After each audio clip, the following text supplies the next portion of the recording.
बिस्मिल्लाहिर्रहमानिर्रहीम।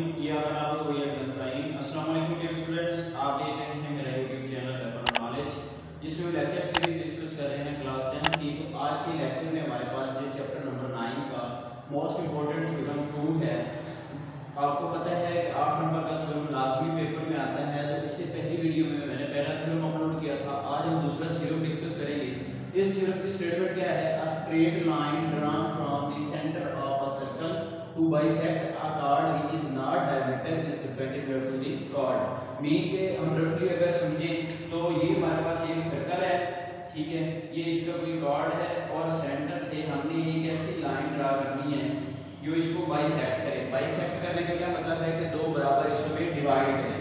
तो ये इस पे परपेंडिकुलर भी होनी चाहिए। मीन के ये जो है ये एंगल हमने 90 डिग्री का प्रूव करना है। तो देखते हैं ये हमारे पास क्या है, इसको कैसे प्रूव करना है, ठीक है। तो सबसे पहले इसके जो मेजर पार्ट्स हैं वो लेते हैं। गिवन हमें क्या है? गिवन है अ सर्कल ऑफ सेंटर को, अ सर्कल ऑफ सेंटर को, मीन के एक सर्कल है ऑफ सेंटर ओ या with centre at O, with centre at O. कोई भी हमारे पास एक सर्कल है जिसका सेंटर ओ है and a chord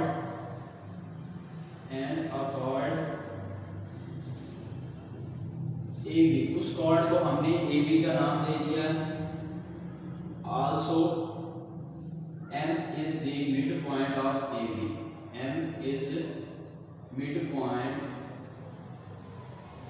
of AB, ठीक है जी। यहाँ पे AB ये जो डायमीटर नहीं है, डायमीटर क्या होता है? अ chord that passing through the center of the circle, उसको हम डायमीटर कहते हैं, ठीक है। अब टू प्रूव हमने प्रूव क्या करना है? टू प्रूव इसमें हमने प्रूव ये करना है कि ये जो O से M पर AB पे लाइन ड्रा की जाती है वो परपेंडिकुलर है। मीन कि हमने प्रूव एक्चुअली ये करना है OM is perpendicular to AB, ठीक है। ये OM लाइन हमने प्रूव करनी है कि AB पे परपेंडिकुलर है। तीसरी हमारे पास इसकी चीज क्या होती है? कंस्ट्रक्शन, ठीक है।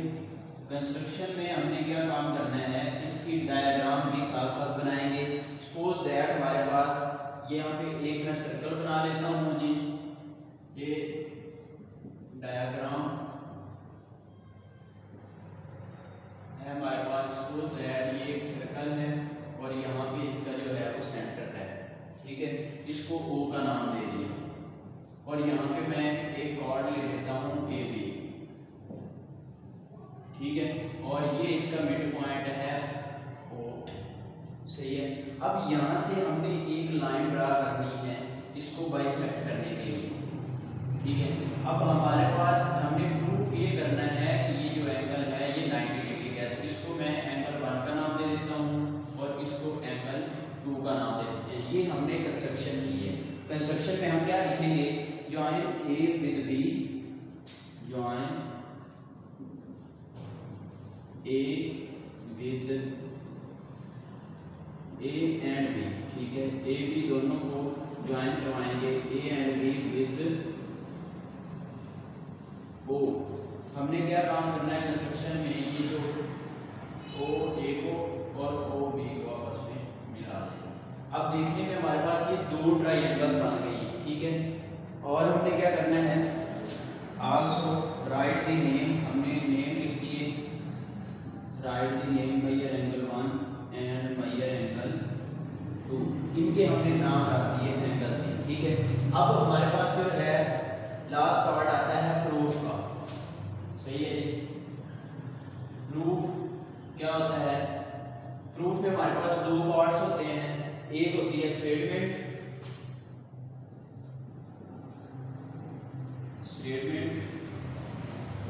और उसकी रीजन, स्टेटमेंट्स एंड रीजन। तो अब यहाँ पे देखते हैं स्टेटमेंट जो भी हमने लिखनी है उसकी रीजन भी बतानी है कि ऐसा हमने क्यों लिखा। अब अगर सर्कल में देखें तो हमारे पास दो ट्रायंगल्स बन गई हैं, एक OAM और एक BOM। तो इनका कंपैरिजन करते हैं इन ट्रायंगल OAM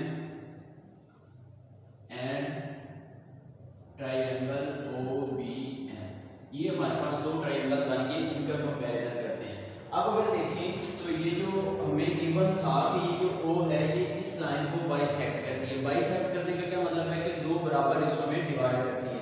तो ए एम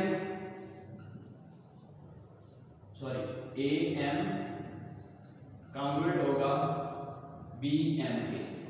ए एम किसके कॉन्ग्रुएंट होगा? बी एम के। तो ये क्या है? ये हमें गिवन है, ठीक है, हमें बताया गया है कि ये बाइसेक्ट करती है। फिर ओ एम कॉन्ग्रुएंट है ओ एम के। ओ एम चूंकि दोनों ट्राइएंगल्स की कॉमन लाइन है तो ये कॉन्ग्रुएंट ही होगी। तो इसकी रीजन क्या है कि ये दोनों ट्राइएंगल्स की कॉमन लाइन है, ठीक है। फिर हम क्या लिख सकते हैं? ओ ए ओ बी। ये हमें कैसे पता चला? हम सर्कल की डेफिनेशन, जब रेडियाई की डेफिनेशन करते हैं और सर्कल की, तो हम जानते हैं कि एक सर्कल के तमाम रेडियस बराबर होते हैं। रेडियस की क्या डेफिनेशन है? The distance between the centre of the circle to any point on the circumference of the circle. तो O से A तक का डिस्टेंस और O से B तक का डिस्टेंस ये बराबर होगा। तो इसकी रीजन क्या लिखेंगे? रेडियाई ऑफ सेम सर्कल, कि ये हमारे पास जो है ये दोनों ही एक सर्कल के रेडियस है, ठीक है। अब तीन चीजें, जब किसी भी ट्रायंगल में तीन चीजें कॉन्ग्रुएंट हो जाती हैं तो हम कहते हैं कि ये जो दोनों ट्रायंगल हैं ये आपस में कॉन्ग्रुएंट है। तो यहाँ पे क्या लिखेंगे? Triangle O A M congruent है ट्रायंगल ओ बी एम के। तो यहाँ इसकी रीजन क्या होगी? ये तीन साइड्स हमने की हैं, तो इसको लिख सकते हैं S S S congruent to S S S. तीनों साइड्स, अगर इनमें कोई एंगल भी इंक्लूड होता तो यहाँ पे ए लिख देते, या इसको एक और वे में भी लिख सकते हैं कि ट्रिपल एस पोस्टुलेट, ठीक है। ये आप 9th क्लास में डेफिनेशंस कर चुके हैं, ये पोस्टुलेट्स क्या होते हैं। अब दोनों ट्रायंगल्स कॉन्ग्रुएंट हो गए तो इसका क्या मतलब है कि इसकी तीनों साइड्स और तीनों एंगल्स आपस में कॉन्ग्रुएंट होंगे, कोरिस्पोंडिंग। तो यहाँ पे हम लिख सकते हैं measure angle 1 congruent to measure angle 2, ये दोनों बराबर हैं। ये हमें कैसे पता चला जी? ये कोरिस्पोंडिंग एंगल हैं of congruent triangle, corresponding angles of congruent triangles,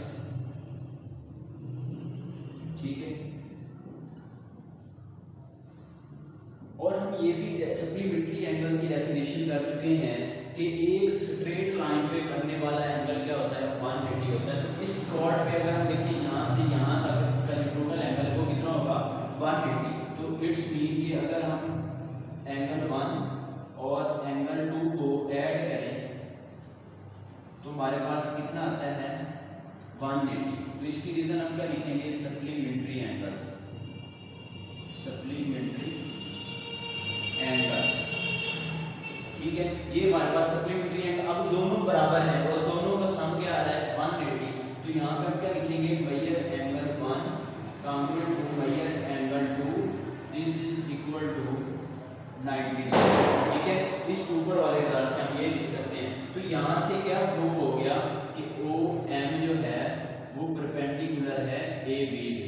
हम जानते हैं कि जब भी 90 डिग्री का एंगल बनता है तब वो दोनों लाइंस आपस में परपेंडिकुलर होती हैं। तो इस तरह आपने इस थ्योरम के टोटल पार्ट्स होते हैं, एक नंबर इसका होता है, एक इसका होता है 2 और एक इसका होता है 3, ठीक है। 1 2 3 और 4 इसके होते हैं 8 नंबर का थ्योरम होता है। तो आपने अगर स्क्रीनशॉट लेना है तो स्क्रीनशॉट लेके सेव कर लें इसके विद डिटेल। हमने ये थ्योरम नंबर 2 किया, इंशाल्लाह नेक्स्ट वीडियो में आपको थ्योरम नंबर 3 डिस्कस करके दिया जाएगा। तब तक के लिए